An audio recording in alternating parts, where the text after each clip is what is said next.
બાબરનો સેનાપતિ સાહેબ મીર બાકી, આ મીર બાકી એ મસ્જિદને તોડી અને સાહેબને હિન્દુનું એમ કહેવાય કે મંદિર બંધાવવામાં આવ્યું. અત્યારે નરેન્દ્રભાઈ મોદીના હાથે મંદિર બંધાવવામાં આવ્યું, એ પેલા મંદિરને તોડીને સાહેબ મસ્જિદ ઊભી કરવામાં આવી હતી ને એ સમયની માલિકો અનેક મહાપુરુષોએ પોતાના પ્રાણની આહુતિ આપી.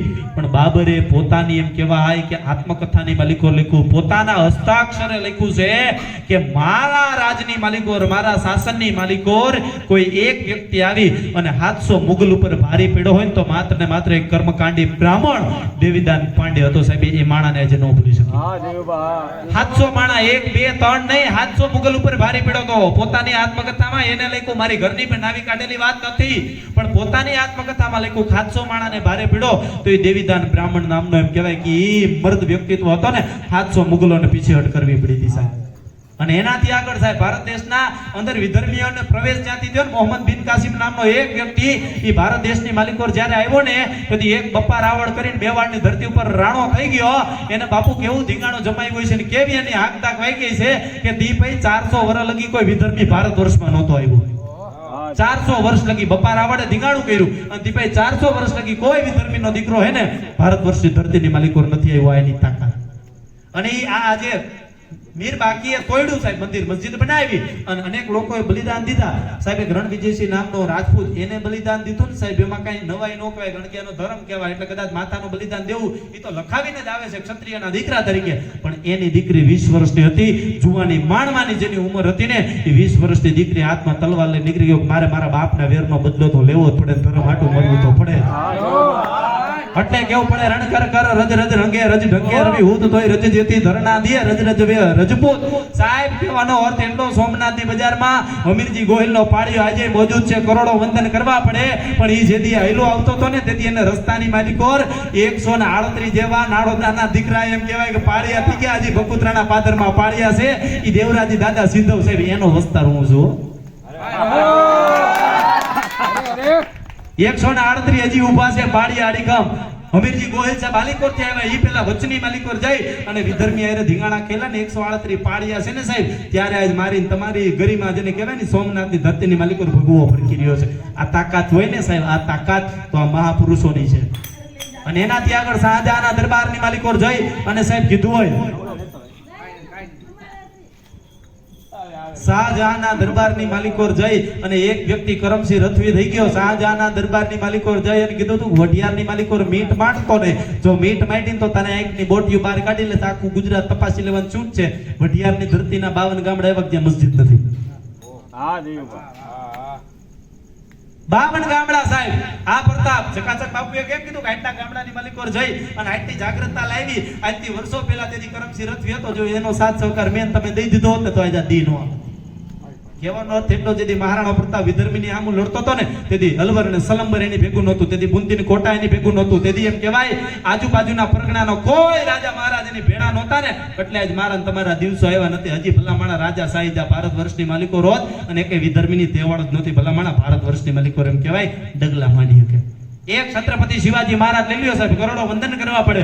એક છત્રસાલ બુંદેલખંડની ધરતીનો મરદ વ્યક્તિ લઈ લ્યો, એને સાહેબ પોતાના પ્રાણની આહુતિ આપી. તો હિન્દુ ધર્મ હાટું સરદારજી લાખો સરદારજી કપાણા સાહેબ આ ધર્મ હાટું. અને એનાથી આગળ સાહેબ એમ કહેવાય એક બે કદાચ આમ નામ લેવા બેહીને સાહેબ આ ધર્મ માટે માથું દેનારા તો એક બે નહીં પણ કરોડો લોકો. ભારત વર્ષનો છેલ્લો હિન્દુ શાસક જેને કહેવાય, છેલ્લો હિન્દુ શાસક ભારત વર્ષનો. તે પછી હિન્દુનો દીકરો કોઈ આવ્યો હોય ને તો મને ખબર છે ત્યાં લગી નરેન્દ્રભાઈ મોદી હે સાહેબ છેલ્લો હિન્દુનો શાસક હોય ને તો એ પૃથ્વીરાજ ચૌહાણ.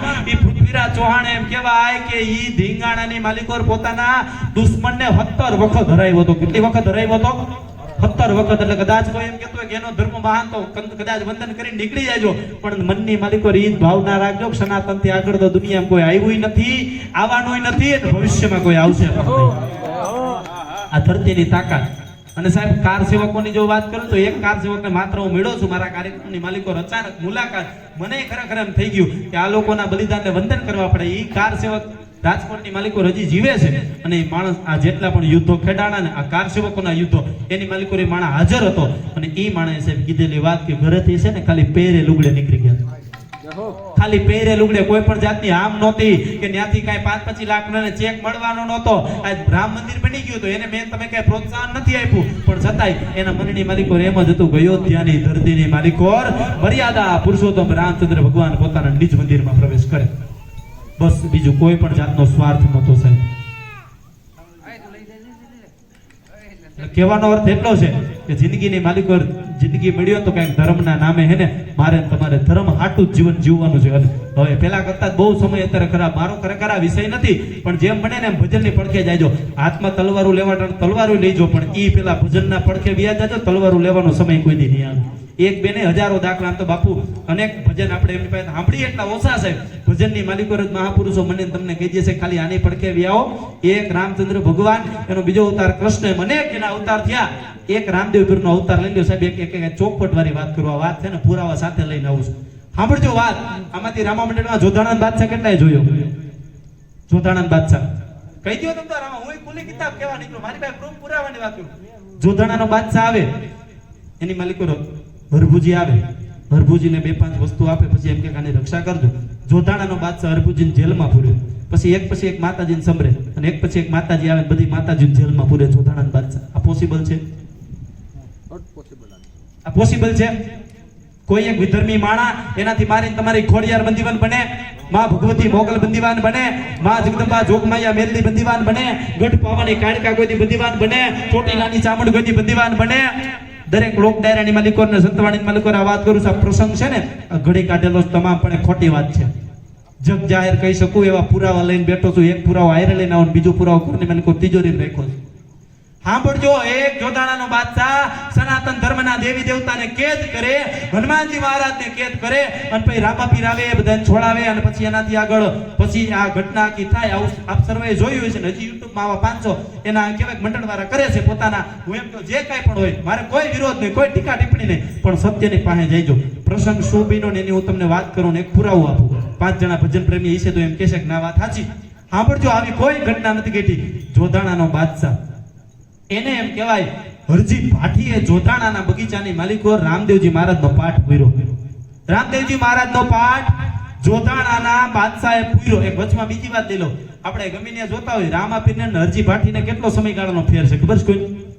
રામદેવજી મહારાજે સમાધિ લીધી હતી, 200 વર્ષ પછી હોશિયાગાળા ગામમાં ઉગમસિંહ ભાટીના દીકરા હરજી ભાટી થયા. અને આપણે જોઈએ તો શું આવે, રામાપીર અવતાર લે ને પેલા હરજી ભાટી મળે. કેવું પોસિબલ છે?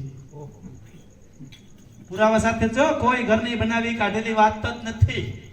પુરાવા સાથેની વાત છે. લાખાન લોહીને જે રામદેવજી મહારાજની રામાયણ લખીને એના પ્રસંગો છે તમામ. રામદેવજી મહારાજે સમાધિ લીધી હતી, પછી 200 વર્ષ પછી હોશિયાગાળા ગામ ઉગમસિંહ ભાટીના દીકરા હરજી ભાટી એ ન્યાયનો જન્મ થયો. ઈ હરજી ભાટીએ જોધાણાના બાગમાં રામદેવજી મહારાજનો પાઠ પીરો. એ પાઠની માલિકોર ખાલી જોધાણાના બાદશાહ એટલું કીધું પીરતો કે મારા મુસલમાનમાં તારા હિન્દુનો પીર હોય મારે પરચો જોવો. આ તારો હોય એમ કહેવાય કે માત્ર ને માત્ર કાપડનો ઘોડીલો જો લોઢાના ચણા ચાવીને તો માનું તારો પીર સાચો. એમ કરી હરજી ભાટીને જેલમાં પીરો. પ્રસંગ હરભુજીયા નથી બેનો, હરજી ભાટીએ બેનો. અને એ હરજી ભાટીને જેલમાં પીરો. અને જેલમાં બેઠા બેઠા એક ભગવાનનો ભગત ભજન લખે, પડગમ વાજા વાયગા પછમ વાળા હરજી પુરાણો જોધાણાની જેલમાં ન્યા ભજન લખાણો. ન્યા રામદેવજી મહારાજ પ્રસન્ન થઈ અને એમ કહેવાય કે લોઢાના ચણા એમ કહેવાય કે કાપડનો ઘોડીલો ચાવી ગયો. અને ભાઈ જોધાણાનો બાદશાહ જે હતો ને આપણી ગંદ ગંગામાં ભૂડી ગયો. આ પ્રસંગ સાચો. આપણે જોયું માતાજી આવે બંદીવાન બનાવે. ભલા માણા શક્તિ તત્વ આદિકાળથી માંડીને આજ લગી કોઈથી બંદીવાન નથી બનાવ્યો. ભલા માણા જોધાણાના બાદશાહથી બંદીવાન બને ખરું?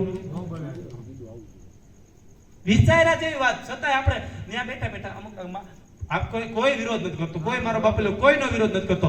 તમારી કુળદેવીનું નામ આવે ત્યાં એકવાર ઉભા થઈ જજો. ભટના દીકરા હું બેઠો હોય તારે ક્યાં મારી કુળદેવી પાસે જવાની જરૂર? હજી મારી પાસે તો આવી તું કેવાનો અર્થ આ છે. આજ મારા તમારા ભારત મહારાણા પ્રતાપ છે ને, એ જો અત્યારે ભણવામાં હું બતાવ્યું કે અકબર મહાન, મહારાણા પ્રતાપ કાંઈ મારો બાપુલ્યો એક નાનકડો ફકરો આવે મહારાણા પ્રતાપનો, એમાં એનું આખું જીવન ચરિત્ર કહી દે. એકવાર મહારાણા પ્રતાપની આખી પેઢીઓની વાતો સાંભળજો. બપા રાવળથી માંડી અને છેક મહારાણા પ્રતાપથી આગળ અનેક રાણા થઈ ગયા ને એની એકવાર વાતો તો સાંભળજો સાહેબ. મને તમને એમ થઈ જાય કે નહીં આવા મહાપુરુષોએ બલિદાન દીધા ને વંદન કરવા પડે. એક સરદાર વલ્લભભાઈ પટેલ લઈ લ્યો, એક સરદાર વલ્લભભાઈ પટેલ લઈ લ્યો. જુનાગઢની ધરતીની માલિકો ધીરા ધીરા ધીરા ધીરા ધીરા જેને કહેવાય ડગલા માંડે જાય. સોમનાથ મંદિરનું નવનિર્માણ કરવાની જેને પ્રતિજ્ઞા લીધી હોય ને તો સરદાર વલ્લભભાઈ પટેલને મારે તમારે વંદન કરવા પડે. આ વાત હરિઓમ તત્સત જય ગુરુદેવ વાહ